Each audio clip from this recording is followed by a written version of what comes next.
안녕하세요. 빅주시론 대학의 미준입니다. 3월 13일 오늘의 빅주시 뉴스를 시작합니다. 오늘도 변함없이 미국 주식 투자의 정석을 지키고 있는 미준에 오신 것을 환영합니다. 오늘도 여러분들과 공유해 드릴 만한 중요한 댓글이 있어서요. 두 가지만 살펴보고 지나가도록 하겠습니다. 먼저 첫 번째 댓글은 숙라님께서 올려주신 댓글이고요. 영상 올리시는 시간을 조금 앞당겨 올려주시면 하는 바람입니다. 물론 여러 가지 사항이 있겠지만 여기 시카고는 장이 8시 30분에 열리는데 영상을 보고 시작하면 많은 도움이 되어서요. 일요일부터 서머타임 시작으로 장 시작 전 바로 올라와 듣지 못하고 장 마감 후에 듣다 보니 놓치는 것도 있습니다. 바쁘실 텐데 부탁을 드려 죄송합니다. 라고 정중한 댓글을 남겨주셨습니다. 사실 이 부분은요. 저도 굉장히 좀 신경을 많이 쓰는 부분인데 최근 들어서 제가 방송에서 좀 말이 많아져가지고요. 방송이 좀 대체적으로 길어졌습니다. 그리고 녹화 시간도 많이 늘고요. 제가 새벽에 한 4시 15분 정도에는 일어나거든요. 그래서 한 예전에는 8시간 정도 걸리면 방송하고 녹화 마무리한 다음에 편집 그리고 업로딩 하는데도 시간이 1시간 정도 걸립니다. 그래도 이 과정을 다 마무리해도 8시간이면 끝났었거든요. 그래서 이제 한국에 계신 분들께서는 늦어도 9시까지는 이제 방송이 올라왔었는데 요즘에는 이 시간이 좀 늦어졌죠. 그래서 개인적으로 굉장히 커다란 문제다라고 생각을 하고 있었고요. 한 가지 좀 긍정적인 소식을 전달해 드리면요. 3월 31일부터 제가 거주하고 있는 영국도 데일라이트 세이빙 시간대로 바뀝니다. 따라서 1시간이 앞당겨지거든요. 그래서 지금 현재 미국에 계신 분들께서는 이미 지난주 일요일부터 1시간 빨리 생활을 하고 계신데요. 저 역시도 이제 미국을 따라갑니다. 그래서 3월 31일까지만 좀 기다려 주시면 미중 방송이 아무리 못해도 1시간은 지금보다 빨리 나갈 수 있다. 이렇게 생각하시면 좋을 것 같습니다. 그리고 그 전까지는요, 제가 최선을 다해서 좀 할 말 줄이고 조금은 빨리빨리 진행하면서 방송 시간을 당겨보도록 하겠습니다. 소중한 댓글 남겨주신 숙람님께 감사의 말씀을 드리고요. 자, 다음 두 번째 댓글로 넘어갑니다. 자, 이번에는 굉장히 오랫동안 미존과 함께 해주신 나희정님께서 남겨주신 댓글이고요. 안녕하세요. 오래간만에 글 남기네요. 오늘 방송 너무 도움됐어요. 특히 매수, 매도 시점 보는 법은 늘 궁금했거든요. 2022년 너무 힘들었던 기억이 많이 납니다. 많은 손해를 안고 결국 버티다 30% 마이너스에서 손을 놨었죠. 그 후로는 겁이 나서 요즘처럼 올라가는 장에도 소심하게 투자하고 있어요. 참 20일 이평선, 50일 이평선 이런 거는 어디서 보나요? 라고 중요한 질문을 해주셨습니다. 제가 어제 방송에서 보여드린 화면을 잠깐 다시 한번 여러분들께 공유하도록 하겠습니다. 지금 팁랭스라는 웹사이트에 들어가 있고요. 여기에서 테크니컬 애널리시스를 클릭하시면요. 테슬라의 현재 기술적 분석 내용이 쭉 나와 있거든요. 여기에 이제 테슬라의 무빙 에버리지 이동 평균선에 대한 정보가 나와 있고요. 5일 이평선, 10일 이평선, 20일 이평선, 50일, 100일, 그리고 200일에 대한 이평선 그 지점이 나와 있잖아요. 여기 보시면 지금 테슬라 주가는 이 모든 지점보다 주가가 떨어져 있습니다. 따라서 셀이라고 써 있잖아요. 아직까지는 매수하기에는 좀 이르다. 이런 의견을 우리가 이동평균선에서 살펴볼 수가 있는 거고요. 여기 두 가지의 수치가 표시되는 이유는요. 하나는 심플입니다. 그냥 단순히 5일이면은 5일간의 종가를 다 더해서 5로 나눈 수치가 바로 이거다. 이렇게 보시면 되고요. 여기 나와 있는 엑스포넨셜은 뭐냐면요. 가중치를 준 겁니다. 그 얘기는 뭐냐면 5일 전의 주가보다는 지금 가장 최신 어제의 주가에 조금 더 가중치를 줘서 지금 현재 주가의 흐름을 조금 더 예리하게 판단할 수 있는 이러한 수치라고 보시면 됩니다. 따라서 제가 어제 방송에서 말씀드린 부분은요. 이러한 이동평균선을 보고 만약에 이동평균선 근처에서 뚫고 올라가는 모습이 보이면 그때부터 테슬라를 줍줍해도 늦지 않는다. 이러한 의견을 제시드렸잖아요. 자, 그런데 안타깝게도 팁랭스는 굉장히 비싼 멤버십입니다. 제가 예전에 한번 보여드렸는데 제가 매년 납부하는 금액이 거의 $600거든요. $600면 한 80만 원 정도 되는 큰 돈입니다.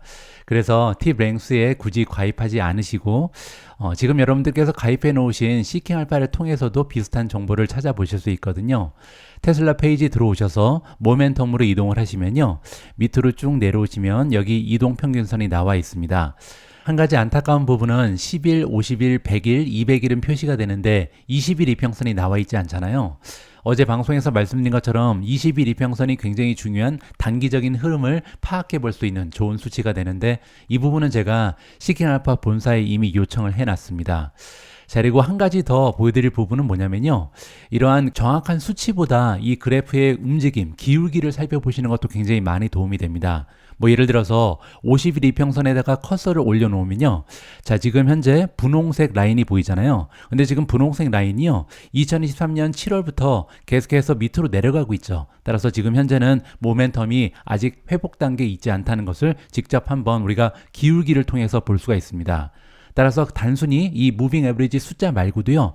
기울기가 올라가는 시점에서 우리가 좀 테슬라의 매수 시점을 잡아보는 것이 어떤가 이런 생각을 가지고 있고요. 100일도 마찬가지죠. 지금 보시는 것처럼 그래프가 계속해서 밑으로 떨어지고 있잖아요. 200일도 마찬가지로 지금 올라갈 기미를 아직 보여주지는 못하고 있습니다. 반대로 우리가 엔비디아의 매도 시점을 좀 잡기 위해서 또 이동평균선을 살펴보고 있는데요. 밑으로 내려가서 잠깐 보시죠. 자, 지금 엔비디아 같은 경우는 50일에다가 커서를 올려놓겠습니다. 분홍색 라인이 아직까지는 위로 올라가고 있잖아요. 따라서 매도하기에는 지금 아직까지도 너무 모멘텀이 뛰어나다 이렇게 볼 수가 있는 거고요. 100일도 마찬가지고 200일 역시 아직까지는 그래프가 위로 우상향하는 이러한 형태를 보여주고 있습니다. 이 부분 참고하시면 좋을 것 같고요. 자, 그리고 한 가지 더 홍보 말씀을 드리면요. 제가 매일매일 영상 올리면서 시킹알파의 프로모션 링크를 공유해드리고 있잖아요. 미존을 통해서 시킹알파 가입하시면 20% 할인된 가격으로 멤버가 되실 수 있습니다. 여기 나와 있는 것처럼 원래 정가는 239달러고요. 하지만 제가 공유해드리는 링크를 통해서 가입하시면 189달러로 줄어들게 됩니다. 따라서 189달러면 하신 25만원도 되지 않는 돈이잖아요. 따라서 아까 소개드린 팁 랭스에 비해서는 훨씬 저렴한 가격에 여러 가지 시킹알파의 분석 툴을 사용하실 수 있습니다. 이 부분 참고하시면 좋을 것 같습니다. 자, 그러면 3월 13일 준비된 오늘의 미국 주식 뉴스 바로 시작합니다. 자, 오늘도 어제 미국 증시의 시황부터 정리해 보도록 하겠습니다. S&P 500 맵을 보시면요. 일단 마켓 브레스는 굉장히 좋았죠. 올라간 종목의 수가 떨어진 종목의 수보다는 훨씬 더 많았습니다. 그리고 굉장히 고무적인 부분은요. 메가테크 기업들이 다시 컴백했습니다. 최근에 상승 추세가 가장 좋았던 종목이 어제 다시 한번 상승 랠리를 펼치면서 나스닥 위주의 상승 추세를 만들어낸 하루였다. 이렇게 정리가 가능할 것 같습니다. 뭐 예를 들어서 마이크로소프트는 2.66%나 급상승을 했고요. 메타가 3.34, 엔비디아는 7.16%나 올라갔습니다. 아마존 역시도 2% 상승하면서 최근에 이제 상승 추세가 도드라졌던 이런 테크 종목들이 어제 장세를 이끌었다. 이렇게 보시면 될 것 같습니다. 자, 그런데 어제 이러한 주가의 상승은요, 조금 의외입니다. 왜냐면요, 어제 미국 시간으로 8시 반에 CPI 지수가 발표가 됐는데요. 생각보다 굉장히 좋지 않은 수치가 보고가 됐거든요. 잠깐 핵심만 정리를 해드리면요. CPI MOM, 이거는 이제 지난달과 비교했을 때 CPI 지수의 상승 추세죠. 시장의 전망치는 0.4% 올라가는 거였고요. 액추얼, 실제 수치도 0.4% 같은 수치가 보고가 됐습니다. 그런데 CPI보다 더 중요한 게 코어 CPI잖아요. 우리가 보통 근원 CPI라고 부르는 거죠. 근원 CPI에 대한 시장의 전망은 플러스 0.3이었습니다. 그런데 실제 수치는 0.4%가 올라가면서 시장의 예상보다 오히려 인플레이션이 더 높은 수치가 발표가 된 거죠.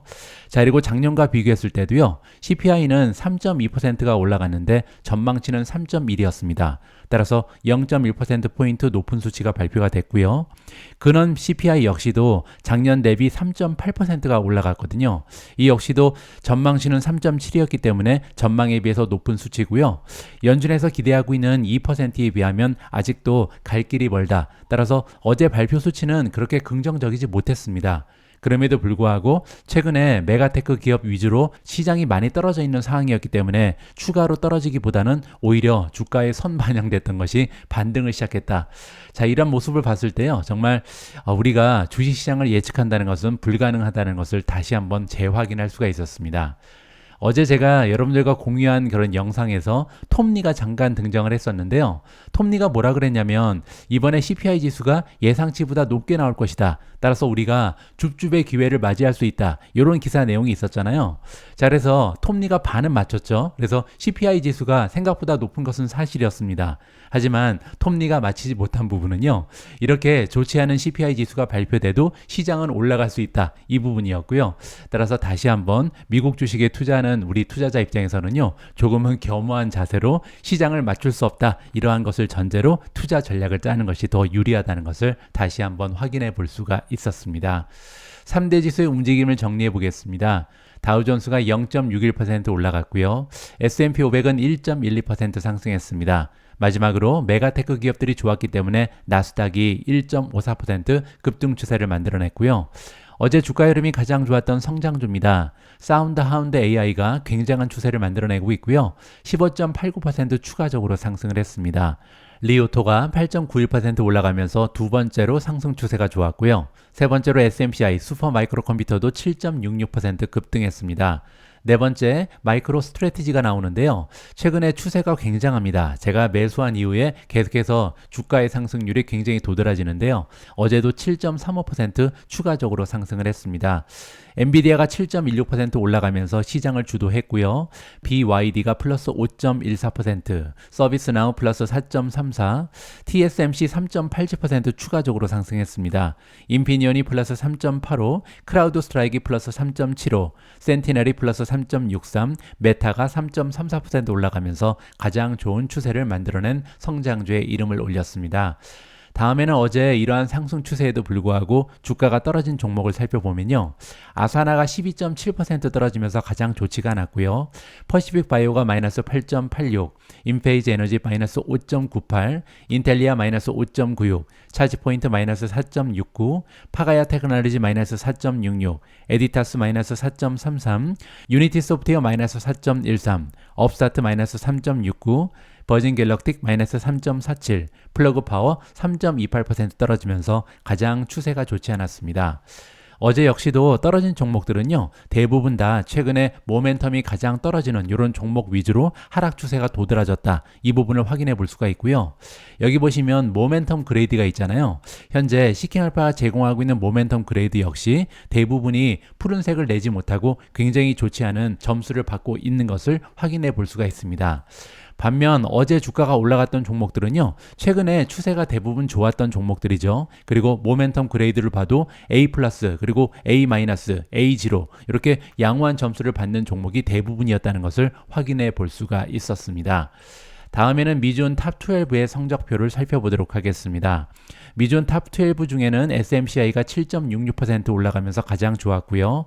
마이크로 스트래티지가 플러스 7.35, 엔비디아 플러스 7.16, TSMC 플러스 3.87, 인피니온 플러스 3.85, 마이크로소프트 플러스 2.66, 비트코인이 2.45% 상승하면서 이제 73,460달러를 보이고 있고요.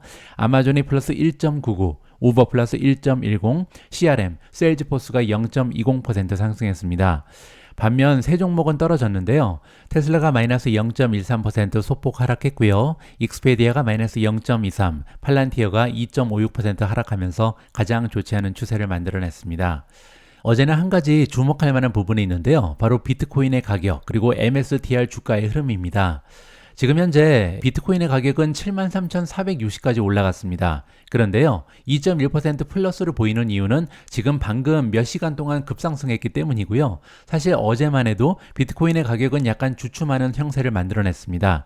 그럼에도 불구하고 어제 마이크로 스트래티지의 가격을 보시면요, 주가가 무려 7.35%나 급등을 했잖아요.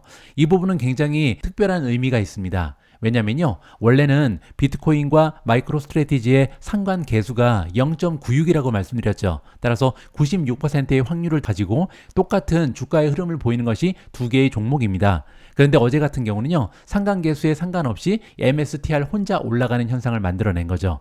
자, 여기에 대해서는요, 그 이유를 기사 하나를 통해서 자세히 설명을 드릴 수 있도록 하겠습니다.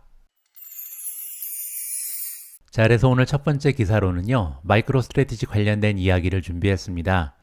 이 기사를 통해서 어제 비트코인이 주춤했음에도 불구하고 마이크로 스트래티지의 주가는 왜 급등했는지, 그리고 한 명의 애널리스트가 비트코인 투자 방법으로 왜 마이크로 스트래티지를 추천하는지 두 가지의 내용을 살펴보도록 하겠습니다. 여기 사진에 나와 있는 인물은요, 마이크로 스트래티지의 CEO 마이클 세일러입니다. 그야말로 비트코인에 올인하고 있는 그런 선구적인 사람이다, 이렇게 보시면 되고요. 마이크로 스트래티지는 최근 비트코인을 매입한 이후에 화요일 장에서 다시 상승세를 보였다. 따라서 어제 비트코인을 매입했기 때문에 주가가 올라갔다, 이렇게 우리가 요점을 살펴볼 수가 있는 거죠. 이 소프트웨어 회사의 주가는 암호화폐 보유량에 비해서는 가파른 프리미엄에 거래되고 있다. 따라서 밸류에이션이 너무나 높다는 거죠. 그럼에도 불구하고 TD 코엔의 애널리스트 랜스 비탄자는요, 여전히 상승을 기대하고 있다고 합니다. 그는 마이크로 스트래티지의 목표 주가를 1220달러에서 1560달러로 올렸고요. 주식에 대해서 매수 등급을 유지했다, 이렇게 정리가 가능합니다. 자, 그러면 랜스 비탄자의 성적부터 좀 살펴보시죠. 여기 나와 있습니다. 전체 8,761명 중에 492위에 랭크가 되어 있고요. 석세스 레이트는 52%, 그리고 1년간 평균적인 수익률은 24%입니다. 따라서 별을 거의 5개 가까이 받고 있는 유능한 전문가다, 이렇게 보시면 되겠죠. 계속해서 그의 의견을 들어보도록 하겠습니다. 자, 어제 마이크로 스트래티지의 주가는 7.35% 증가하면서 1593달러로 마감이 됐습니다. 최근에 엄청난 상승 추세를 만들어내고 있고요. 마이크로 스트래티지의 주식은요, 선순위 전환 사채를 발행하고 따라서 추가적으로 부채를 냈다, 이렇게 보시면 되고요. 약 7억 8,200만 달러의 순수익금으로 더 많은 비트코인을 매입할 계획이다, 이렇게 발표를 한 이후에 주가가 상승 추세를 만들어냈다, 핵심 내용이 설명되고 있습니다. 최근 며칠 동안 비트코인이 7만 달러를 넘어서면서 회사의 비트코인 매입 가격도 점점 더 높아지고 있습니다. 마이크로 스트래티지의 마이클 세일러 회장은요, 소셜 미디어 플랫폼 X에 올린 게시물에서 개당 68,477달러에 12,000개의 비트코인을 추가 매입했다, 이렇게 밝혔습니다. 그게 이제 엊그제거든요. 그리고 나서 어제 주가가 신나게 달렸다, 이렇게 보시면 되겠죠. 자, 이로써 지금까지 매입한 비트코인의 총 수는요, 20만 개를 넘어섰습니다. 20만 5천 개를 가지고 있고요. 평균 매입 가격은 33,706달러라고 합니다.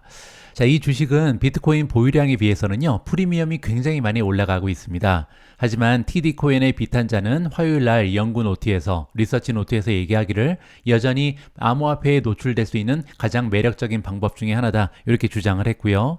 자, 비탄자는요, 회사가 특정 기간을 약속하진 않았지만 시간의 지남에 따라 추가 비트코인을 구매하기 위해 자본시장과 영업에서 발생하는 자체 생성한 현금 흐름에 계속 접근할 것으로 예상이 된다.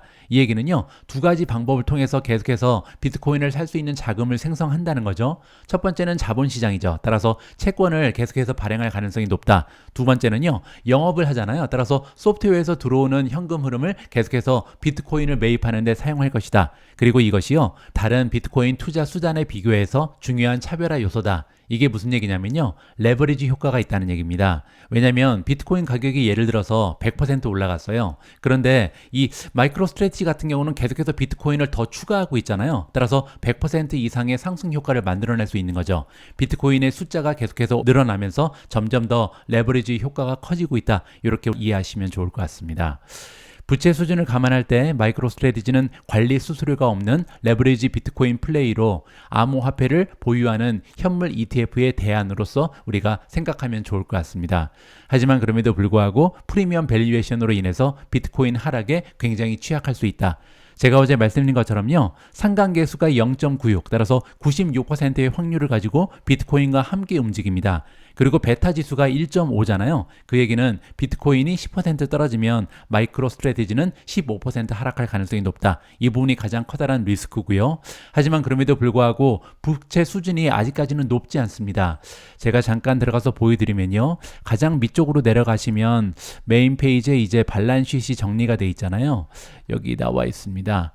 자, 이 부분에 보시면요, 토탈 라이어빌리티 나누기 토탈 에셋입니다. 전체 자산 중에 지금 부채가 차지하는 비율이 54%거든요. 따라서 자기 자본과 부채 비율이 거의 비슷하다. 많이 차이가 나지 않죠. 따라서 부채가 엄청나게 많은 기업은 아니라는 것을 확인해 볼 수가 있었습니다. 자, 그런 의미에서 마이크로스트래티지는요, 관리 수수료가 없다. 따라서 우리가 코인베이스 같은 데서 이 비트코인을 사게 되면요, 수수료가 엄청나게 높죠. 그리고 만약에 ETF를 이용하더라도 수수료를 내야 됩니다. 그런데 그게 없다는 거고요. 그리고 하나 더, 레버리지 비트코인 플레이다. 아까 말씀드린 것처럼 비트코인의 숫자를 계속해서 늘리고 있잖아요. 따라서 레버리지 효과가 자연적으로 발생한다. 이렇게 이해하시면 좋을 것 같습니다. 자, 그리고 제가 추가적으로 마이크로 스트래티지 관련해서 장점과 리스크를 정리해 놨는데요. 이 부분 잠깐 살펴보시죠. 비트코인 자체 대신 마이크로 스트래티지에 투자하는 방법은요, 몇 가지 장점과 잠재적인 위험이 존재합니다. 일단 장점을 보시면요, 마이크로 스트래티지의 주가는 비트코인 가격에 밀접하게 연동돼 있어서요, 지연 반응을 누릴 수가 있습니다. 지연 반응이 뭐냐면요, 이 비트코인에 엄청나게 좋은 소식이 발생을 해서 비트코인 가격이 막 올라가기 시작할 때요, 그때 할 수 있다는 거죠. 왜냐면 비트코인이 올라간 다음에 따라가는 경향이 있기 때문에 지연 반응을 활용할 수 있는 투자처다. 이렇게 보시면 되고요. 방금 전에 설명드린 것처럼 레버리지 요인이 있기 때문에 단기적인 투자에 유리하다. 이렇게 보시면 됩니다. 또한 마이크로 스트래티지는요, 미국 투자자 입장에서는 세금 우대 계좌로 보유할 수 있다. 왜냐하면 암호화폐가 아니라 주식이잖아요. 따라서 여러분들께서 세금 우대 계좌로 보유할 수 있는 커다란 장점이 있는 거고요. 연수수료가 없기 때문에 수수료가 비싼 비트코인 그리고 ETF에 비해서 비용이 적게 들어갑니다. 자, 또 한 가지의 장점은요, 마이크로 스트래티지는 소프트웨어 비즈니스를 통해 수익을 창출하는 회사입니다. 그리고 이 수익은 비트코인 가격이 하락할 경우에 손실을 상쇄하는 데 약간의 도움이 될 수 있다. 하방 위협이 제한적이다. 이 얘기는요, 뭐 예를 들어서 극단적인 예로 비트코인이 0달러로 떨어져도요, 마이크로 스트래티지의 기업은 남아 있잖아요. 따라서 여전히 존재할 가능성이 높다. 완전히 파산할 가능성은 없다. 이렇게 우리가 이해를 해볼 수가 있는 거죠. 자, 하지만 마이크로 스트래티지의 투자에는 커다란 잠재적인 리스크가 따릅니다. 자, 먼저 이 주식의 실적은요, 비트코인 가격의 변동에 크게 영향을 받습니다. 상관계수가 0.96이라 그랬잖아요. 따라서 96%의 확률을 가지고 비트코인이 하락하면 같이 떨어질 확률이 있다는 거죠. 자, 또한 비트코인 기준 베타 지수가 1.5에 이르기 때문에 비트코인 가격 하락에 비해서 주가 하락의 폭이 더 클 가능성이 있다. 자, 거기에 매출 및 수익성 문제와 같은 회사의 고유 문제도요, 투자 심리와 주가 하락에 기여할 수 있습니다. 그 얘기는 뭐냐면요, 투자에 성공을 하기 위해서는 비트코인도 좋아야 되고 또 마이크로 스트래티지의 전반적인 실적도 좋아야 된다. 두 가지에 좀 압력이 있다. 이렇게 보시면 되겠죠. 자, 이러한 투자 리스크에도 불구하고요, 마이크로 스트래티지는 현금 보유를 비트코인으로 전환했고요, 저금리 부채를 활용하는 전략을 통해서 상당한 비트코인 비출량을 축적하면서 비트코인 투자의 매력적인 대안으로 떠오르고 있다. 따라서 저는 단기적으로는 이 주식에 투자하는 것이 괜찮다라고 생각을 합니다. 물론 나중에 이제 하락 추세가 발견되면 그때는 정리를 해야겠다. 단기적인 관점으로 투자하는 종목이다. 이렇게 마무리를 해드리겠습니다. 다음에는 엔비디아로 넘어갑니다. 제가 며칠 전에 유튜브에서 이런저런 영상을 보다가 젠슨 황이 등장한 영상 하나를 발견했습니다. 2024년 스탠포드 대학의 SIEPR 이코노믹 서밋에 젠슨 황, 엔비디아의 CEO가 참석을 했거든요.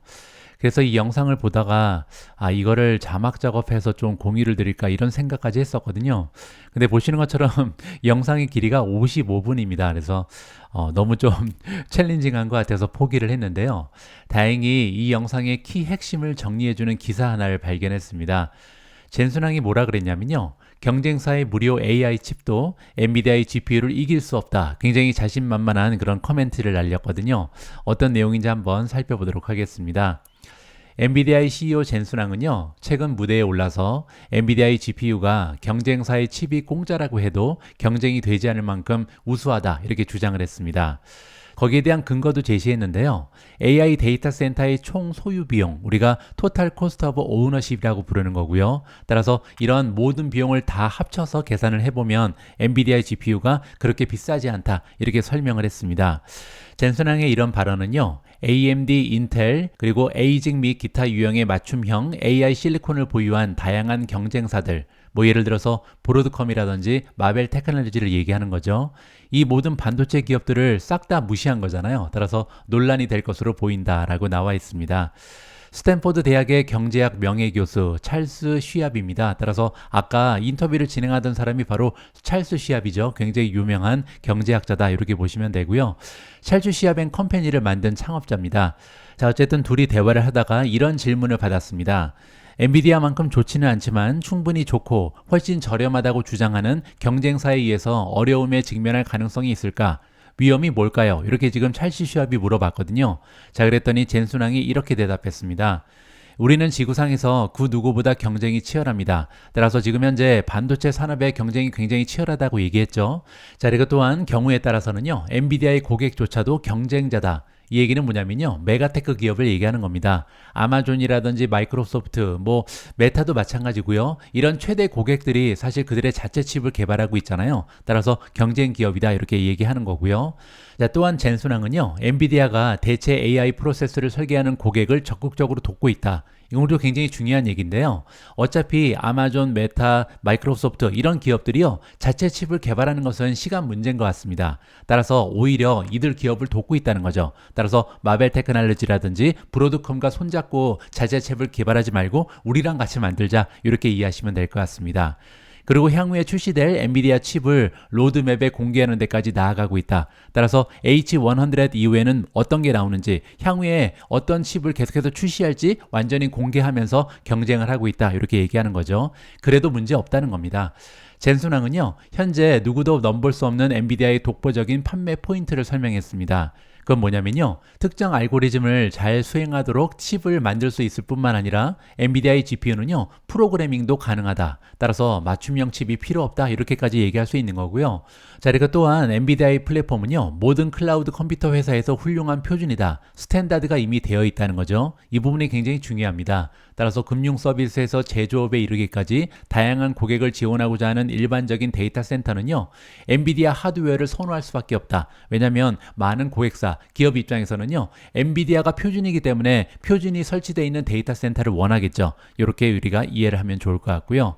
젠슨왕은 또한 GPU 가격에 초점을 맞추는 사람들에게 반직관적일 수 있는 대비를 제공했습니다. 이게 무슨 얘기냐면요, 칩을 사고 파는 사람들은 칩의 가격을 생각합니다. 따라서 엔비디아의 GPU가 너무나 비싸다 이렇게 생각할 수 있는데요, 사실 데이터 센터를 운영하는 사람들은 전반적인 운용 비용을 생각한다, 이렇게 설명을 했습니다. 자, 물론 기업들은요, 총 소유 비용에 대해서 잘 알고 있다. 그리고 기본적으로 배포 시간, 성능, 활용성, 유연성 이런 거를 다 포함해서 운용 비용을 생각해야 되기 때문에 엔비디아가 주장하는 이점이요, 경쟁사의 칩이 공짜라고 해도 충분히 저렴하지 않다. 우리 거를 선택할 것이다. 이렇게 지금 자신감을 내비치는 거죠.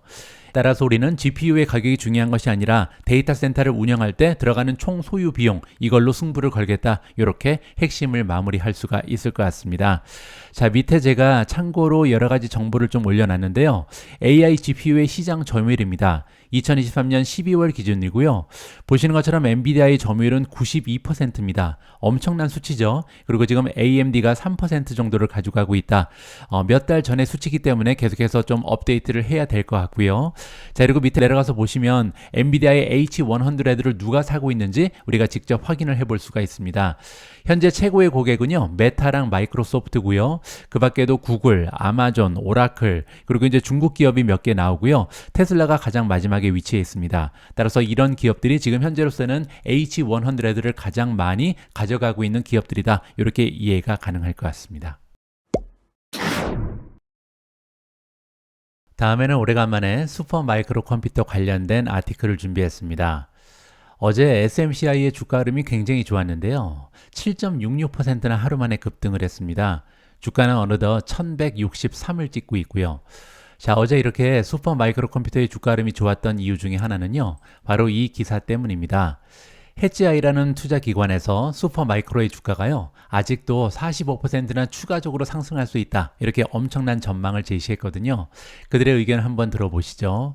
슈퍼마이크로 컴퓨터는요, 인공지능 혁명에서 이 기업이 차지하는 중요한 역할 때문에요, 해지아이라는 투자기관의 애널리스트 펠릭스 왕이 새로운 상승 베팅 추천 종목으로 추가했습니다.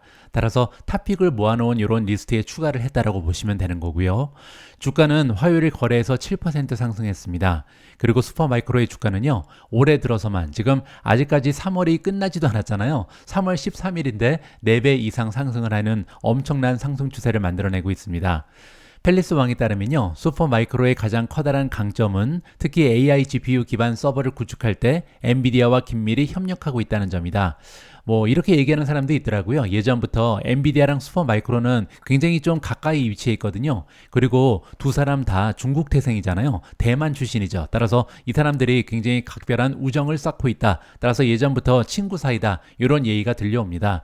자, 어쨌든 엔비디아와 슈퍼마이크로가 굉장히 가까운 파트너십을 구축하면서 여기에서 많은 혜택을 받고 있다. 이렇게 보시면 되겠죠. 산호세에 본사를 둔 슈퍼마이크로는요, 지난 2년간 평균 42%의 매출 증가율을 기록했습니다. 따라서 AI가 막 뜨기 전에도 호황을 이미 누리고 있었다. 이렇게 볼 수가 있는 거고요. 우리는 너무 적은 공급을 쫓는 너무 많은 수요가 있는 시나리오를 좋아한다. 따라서 없어서 못 파는 기업에 투자해야 된다. 이렇게 지금 펠리스 왕이 얘기하는 거죠. 이러한 상황은 현재 AI 서버에서도 계속되고 있으며 SMCI는요, 서버 업계에서 성장하는 초강대국이다. 이렇게 묘사를 하고 있습니다. AI 필요한 수요가 가속화되면서 더 복잡한 데이터 센터 인프라가 필요해졌고요. 이는 슈퍼마이크로의 강점이라고 설명을 해주고 있습니다. 굉장히 중요한 핵심인데요. 자, 이게 무슨 얘기냐면 서버를 만드는 기업들은 굉장히 많죠. 델 컴퓨터도 있고 HPE도 있습니다. 자, 그런데 각 기업들은요, 노리고 있는 시장이 약간씩은 다릅니다. 타겟 마켓을 얘기하는 거죠. 자, 그런데 예전부터 슈퍼마이크로의 강점은 뭐냐면요, 하이엔드입니다. 따라서 굉장히 고가지만 최첨단, 첨단 기술을 구사하는 이런 서버, 비싼 서버를 판매하던 기업이 바로 슈퍼마이크로거든요. 그런데 이러한 초점이 지금 맞아 떨어지고 있는 거죠. 왜냐하면 지금 현재 AI의 영향으로 인해서 굉장히 복잡한 데이터 센터 인프라가 필요하잖아요. 따라서 가장 상품이 좀 최상품, 비싸지만 가치 있는 상품을 판매하는 SMCI의 수요가 넘쳐난다. 이렇게 보시면 될 것 같습니다. 자, 게다가 SMCI는요, 엔지니어링의 다음 단계를 집중하고 커스터마이징 접근 방식, 우리가 보통 빌딩 블록이라고 부르는 거죠. 이러한 방식을 실행하면서 출시 시간에서 커다란 우위를 점함으로써 경쟁사에 비해서 훨씬 효율적이다. 이 부분은 제가 몇 번 설명을 드린 바가 있는데요. 엔지니어링의 다음 단계에 집중한다는 얘기는 뭐냐면, 엔비디아를 예로 들면요, 지금 현재 계속해서 신상품이 준비되어 있잖아요. 1년에 한 번씩 새로운 AI 반도체를 출시할 예정입니다. 그렇게 되면요, 서버가 조금씩 바뀌어야 되거든요. 그런데 이러한 단계에 우리가 이미 집중을 하고 있다. 그 얘기는 뭐냐면요, 바로 빌딩 블록입니다. SMCI가 구축하고 있는 서버는요, 빌딩 블록을 이용합니다. 그 얘기는 뭐냐면 원래 가지고 있던 인프라에서 추가적인 그 기능을 바로 그냥 블록처럼 쌓기만 하면 된다는 거죠. 우리가 예전에 코코 블록이라고 불렀던 거 있잖아요. 이런 것처럼 빌딩을 쌓는 방식이다. 이렇게 보시면 될 것 같습니다.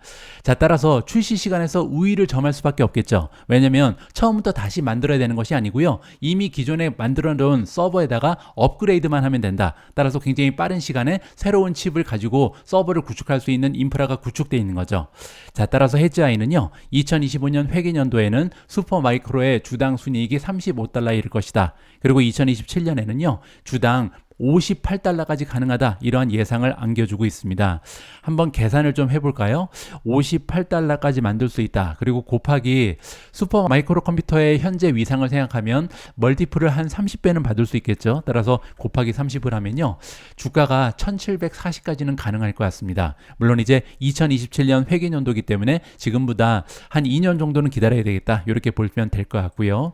자, 어쨌든 주가는 올해 25% 상승할 가능성이 있고요. 앞으로 2년간은 45% 추가적으로 상승할 것이다. 이것이 해지아이의 전망입니다.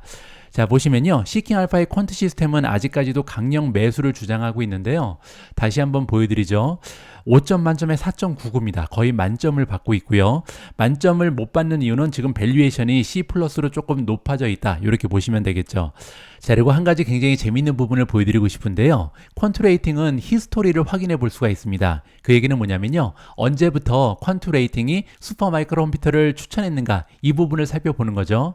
자, 여기 보시면 예전에도 가끔씩은 강력 매수를 주긴 했습니다. 하지만 대체적으로 노란색이 지배적이었잖아요. 따라서 정말로 슈퍼마이크로에 대해서 강력 매수를 계속해서 주장한 것은요, 이쯤부터인 것 같습니다.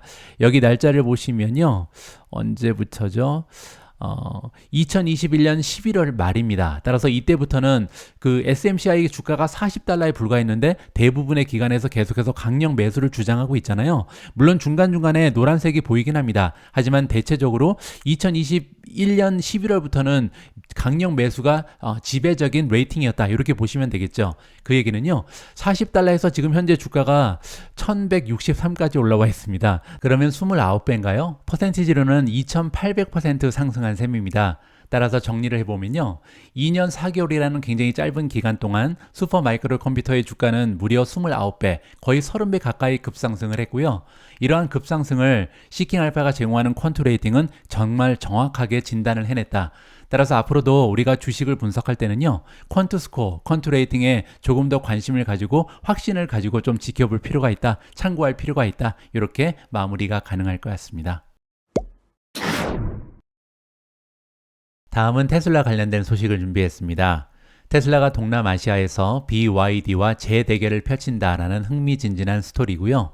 어떤 내용인지 한번 살펴보시죠. 테슬라의 한 고위 임원은요, 화요일날 얘기하기를 중국의 BYD랑 경쟁하고 있는, 빠르게 성장하고 있는 시장을 강조하면서 테슬라의 동남아시아 확장이 최우선 과제다, 이렇게 이야기했습니다.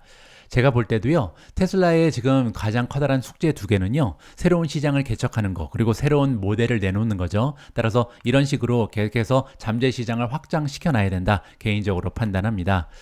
동남아시아 지역은 최근 몇 년간 가장 인기 있는 전기차 시장의 하나로 부상하고 있습니다.